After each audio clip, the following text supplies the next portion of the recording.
Hello and welcome to week 26 of World History. Couple more weeks after this, and then we can put a ribbon on what's been a really productive year studying world history during the Renaissance and the Reformation. We are going to pick up in England today with a couple of Puritan authors of the 17th century, two that had interesting lives and produced great works that really represented a lot of Puritan sensibilities at the time. Again, remember, Puritans were loyal to the Anglican Church, but they wanted to purify it, make it a whole lot less Catholic. The first we're going to talk about is John Milton. He was, just to give you an idea of where we're talking about in history, he was 12 years old when fellow pilgrims set sail on the Mayflower. You'll recall that the reason they left was because they wanted to be free from religious persecution. Puritans at this point in English history were not terribly popular, and a lot of them had gone to the Netherlands. They convinced the king, though, King Charles I at this point, to let them go to the New World, and Charles readily agreed.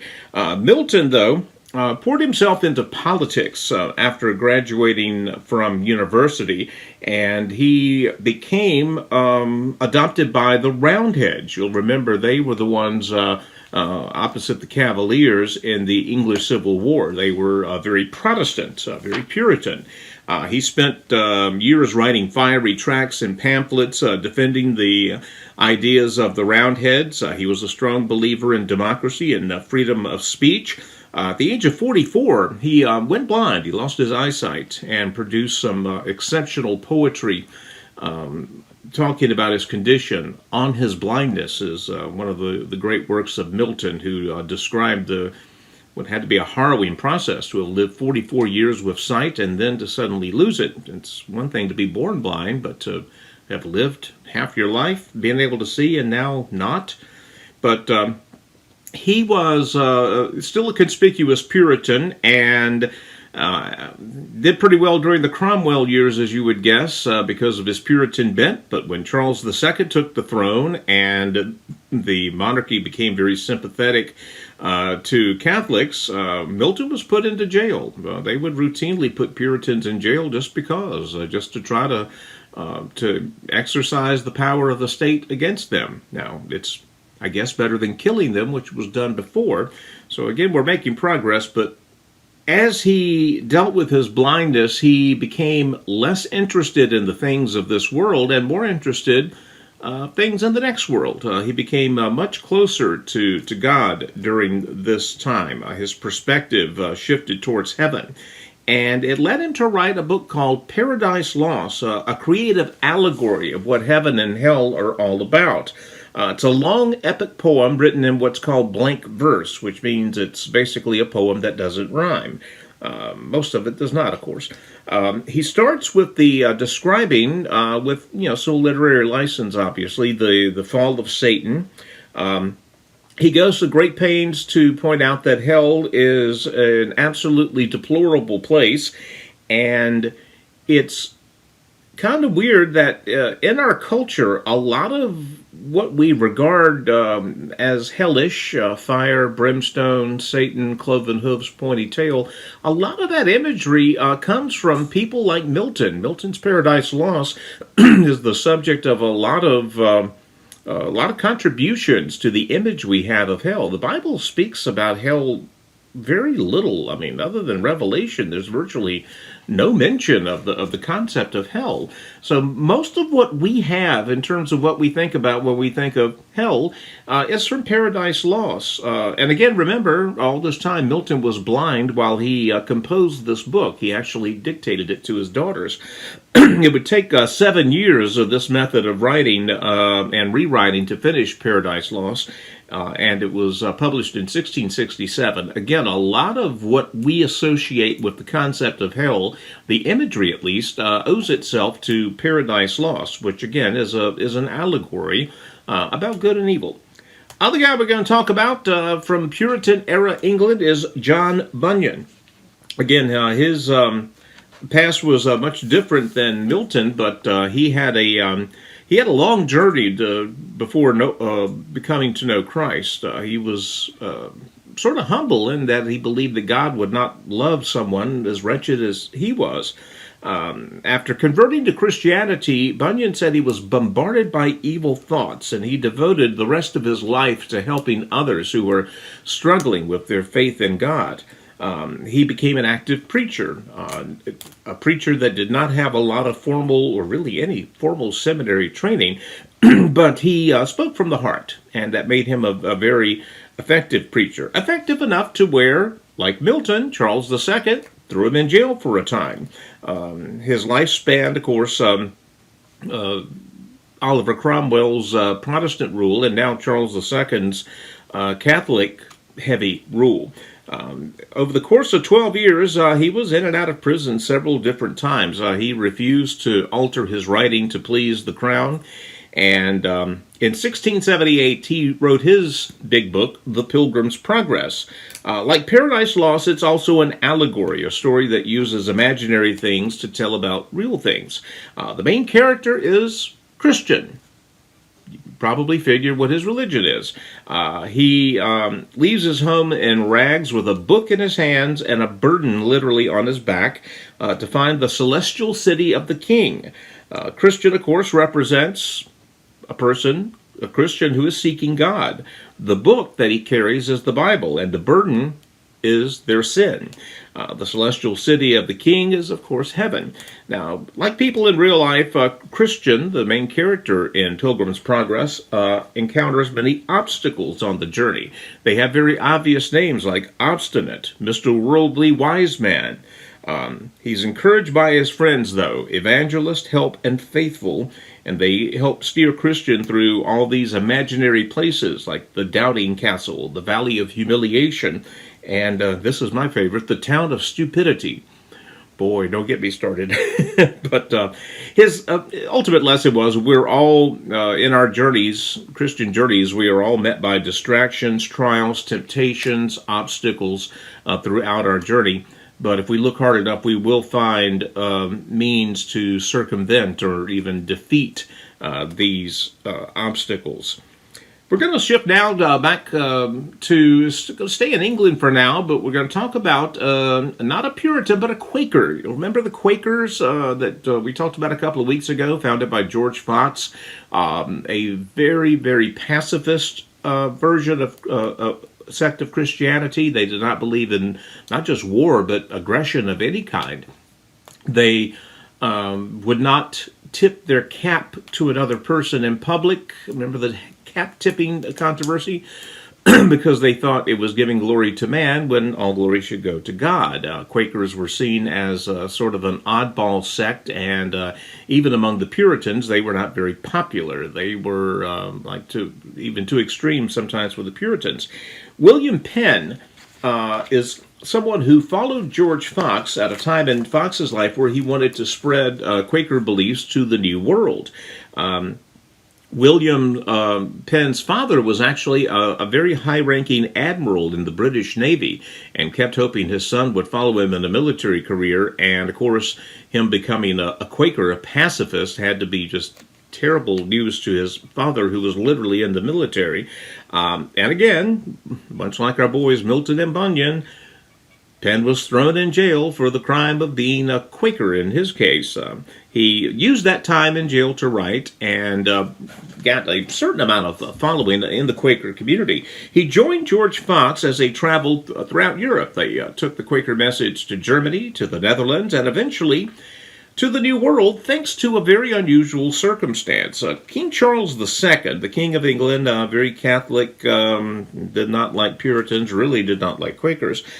As it turned out, he owed a great deal of money to William Penn's father, the naval admiral, and when his father died, that debt was transferred to William Penn. So the king literally owed William Penn some money.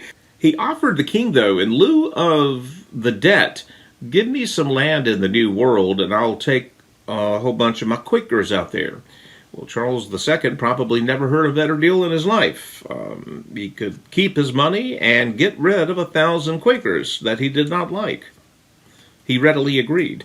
He granted a charter to England, to William Penn, that was almost as large as the British island itself, basically everything between New York and Maryland. And the Welsh Quakers that moved there with him started calling the land Sylvania, after which in Latin means a wooded land, a forest. The King's Council, though, insisted on adding Penn to that, and thus Pennsylvania was formed. William Penn, for his part, didn't like it. He thought it was immodest. He was a very modest guy, but so he justified it by saying it's actually named after his father. Whatever, it's called Pennsylvania. William Penn, much like we saw in the Massachusetts Bay Colony, where absolute authority was given to a single person, he was given almost despotic responsibilities, but he did not become a dictator. He said that he saw it was the great job of government to secure people from any abuses of power. He created a three-pronged government, which, if it sounds very familiar, that's the form of government we have in the United States today: legislative, executive, and judicial. Most notable part of Penn is how he treated the Indians, how he dealt with the Indians. Basically, he dealt with them like human beings, which makes all the difference in the world. He set up a meeting with the Native Americans who lived in these lands. They gathered under a large elm tree for business, and he told them about the Christian golden rule: do unto others as you would have them do unto you. And he did not want to take their land. Instead, he wanted to buy it. Now, of course, English money was useless to the Indians, but they had all kinds of stuff that the Indians certainly wanted: blankets, needles, combs, scissors, coats, and things you don't think about. But the money, cash, is useless to them, but the stuff was not. So it would have been nice if the other colonists from Massachusetts, Virginia, had seen the Indians as human beings. It makes all the difference in the world. Remember, the Quakers had no soldiers, no guns, no swords.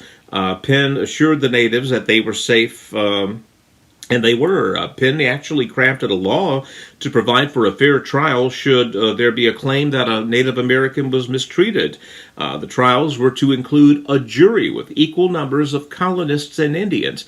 He gave more than just lip service to being equals with the natives. He put it into law. He made it a point to and this is really remarkable, he made a point to recognize the different tribes. To many of the other colonists, one Indian was like another. They didn't worry about the tribes, but he recognized the differences among the Shawnee, the Lenni, the Susquehannock. He strove to learn their dialects and ways of life. This is a guy who is top-notch, super fellow. By the standards of the times, he was just incredible. One of the main attractions to Pennsylvania was all this religious freedom, good relations with the natives, and people flowed to Pennsylvania because the Quakers did not insist on you being a Quaker to join them in Pennsylvania. It was called a great holy experiment, and I would say it worked.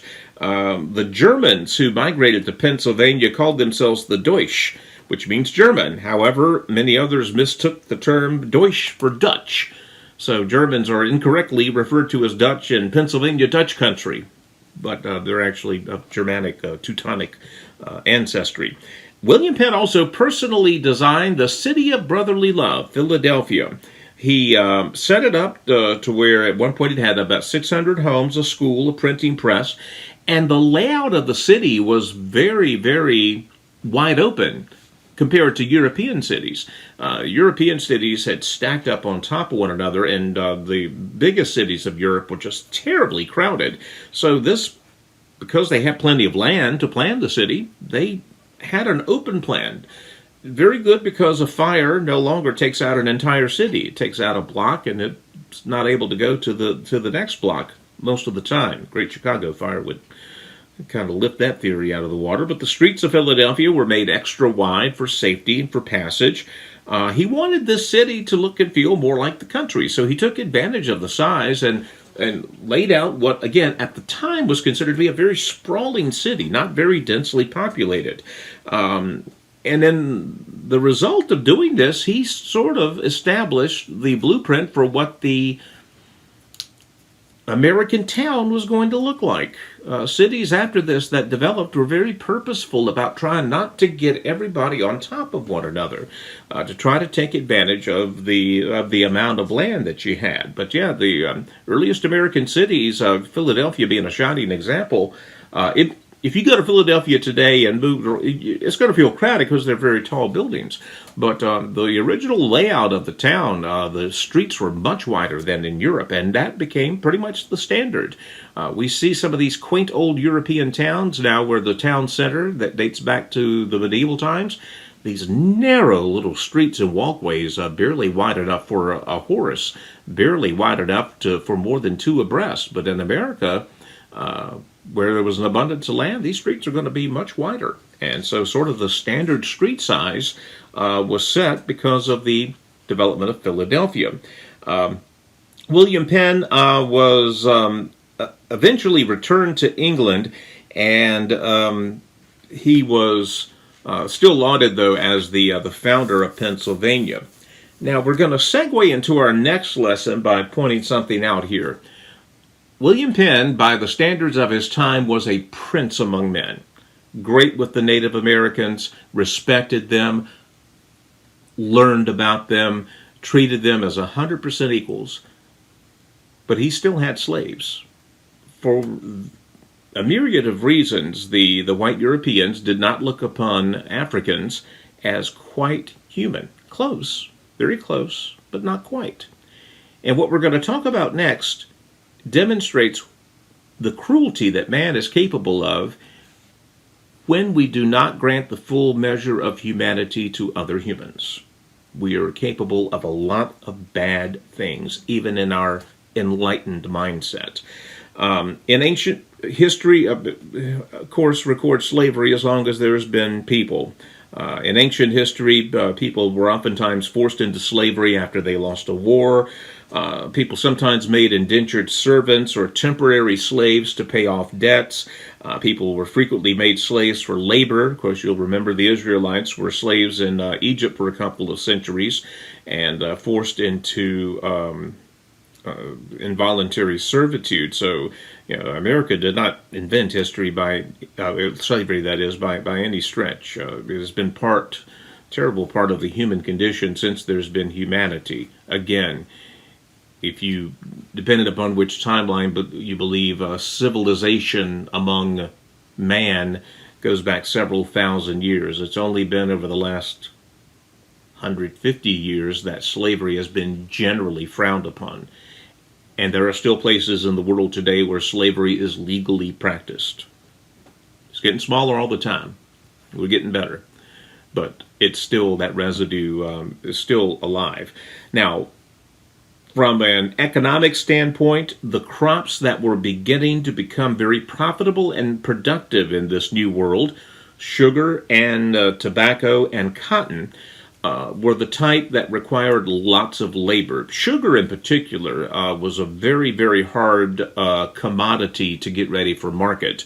I won't bore you with details, but just suffice to say, it just required a lot of elbow grease to get refined sugar, ready. Slaves from West Africa were captured as far back as 1441, mainly by the Portuguese, and they started something called the transatlantic slave trade.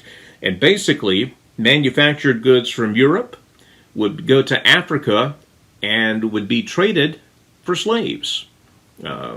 African warlords and, of course, nation states and kingdoms of Africa were anything but united. There were lots of different tribes, and if Tribe A could enslave Tribe B, if they could get 10 people from Tribe B that they could sell to the white man who's coming with all the good stuff, so much the better.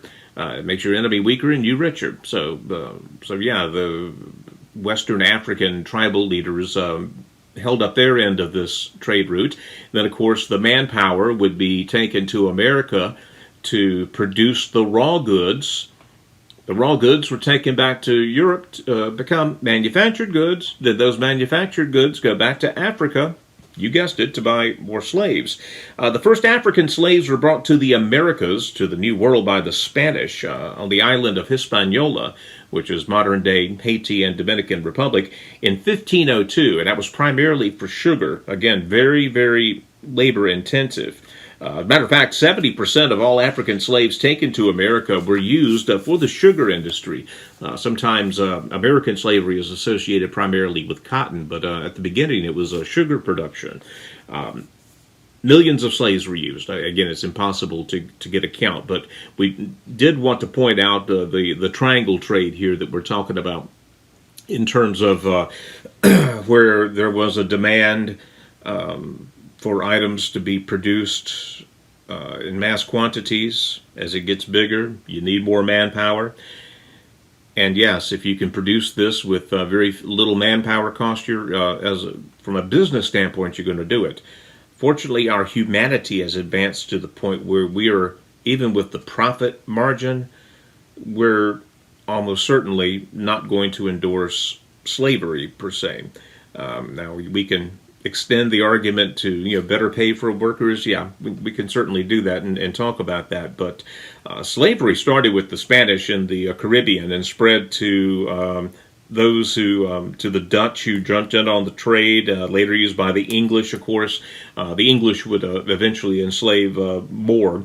The irony of all this, of course, is the irony of American democracy. This is a little preview for those of you who will be taking the government course this fall. The irony of American democracy is that it was founded and still is based on the idea, say it with me, all men are created equal.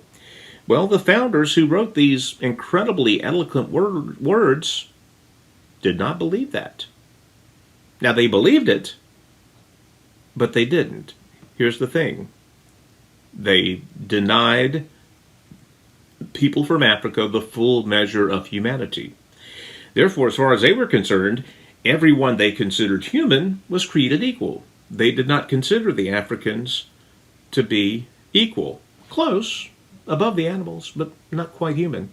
Again, when you can convince yourself that the other person lacks basic humanity, you can justify almost anything.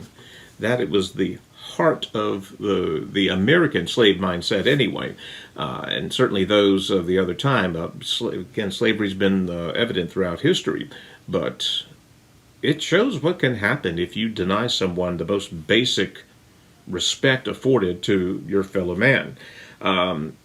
Again, Thomas Jefferson wanted to condemn slavery in the Declaration of Independence. Others thought it was too divisive of an issue, but suffice to say, even among the American founders, there was the realization, to some degree, that this all men are created equal thing does not jibe with slavery. And it would take us many decades and a very bloody civil war to settle the question once and for all. Slavery is a hard thing to talk about. You got to talk about it. You've got to look at these images. You've got to see what man is capable of when they deny humanity to their fellow man. It was brutal. It was all that, and we should know it.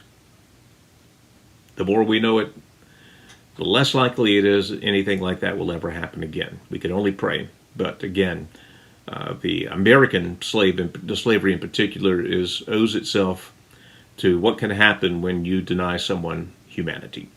We're going to talk more about it on Monday, uncomfortable though it may be. See you then.